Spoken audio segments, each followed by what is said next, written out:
Hi everyone, my name is Megan and I'm a labor and delivery nurse at Holy Cross Hospital, and this is your baby tip of the day. Today I wanted to talk a little bit about breastfeeding because that's a big stressor after having a baby, whether it's your first or seventh. So my best advice to new parents is really just throw away the clock. There's no need for timing of anything. You'll learn your baby as time goes on, and being super focused on the timing of how long baby's latched and everything like that can just get a little bit too stressful and take away the real importance of breastfeeding.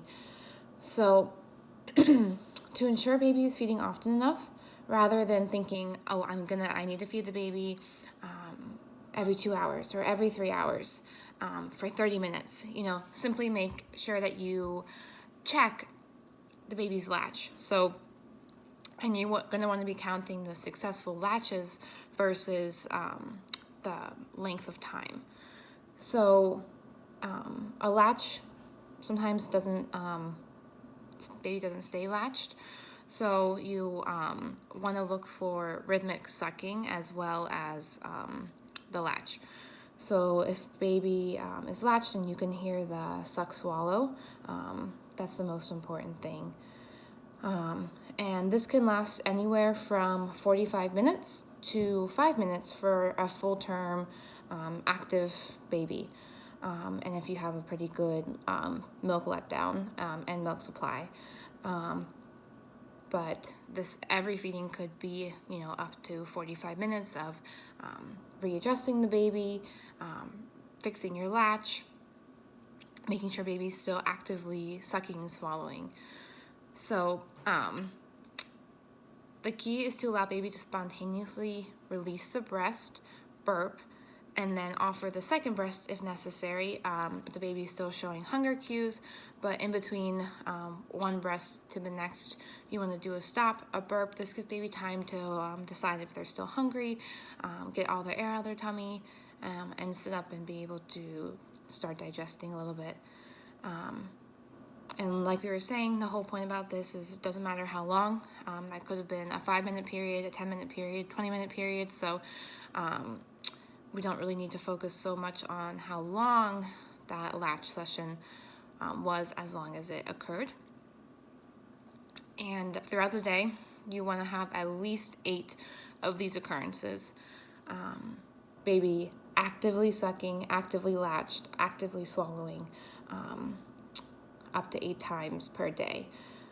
Many babies, as some of us already know, will have way more than 8 of these occurrences. Some babies breastfeed to soothe. Some babies, sometimes you have not a very good letdown, so it takes much longer for baby to feed, and they get tired and fall asleep, and then they wake up and they're hungry. So every baby's going to be a little bit different, of course.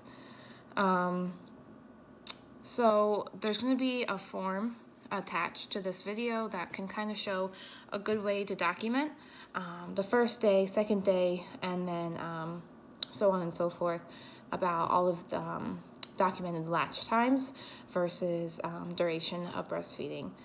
And one important thing to note for the first 2 days of life, you want to have 1 pee and 1 poop diaper per day for the first day, and then continue that trend for the following.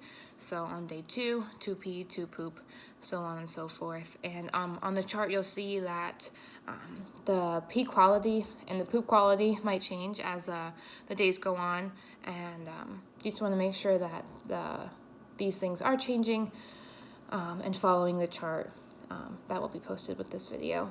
So and this is kind of just the gist for the first few days, maybe the first few weeks.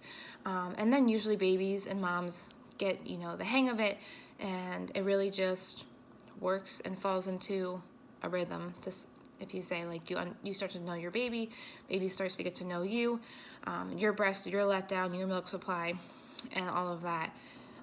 But the first few days, first few weeks can be really hard to initiate this good breastfeeding schedule. So don't fret. Everything will turn out the way it needs to be. And if you have any questions about your latch, about baby sucking and swallowing, you can go to your pediatrician, lactation consultant, reach out to us with any questions, of course. So yeah, that's the baby tip of the day. Thanks for listening. And if you have any more questions, you can always reach out to Let Mommy Sleep at any time. All right, thanks.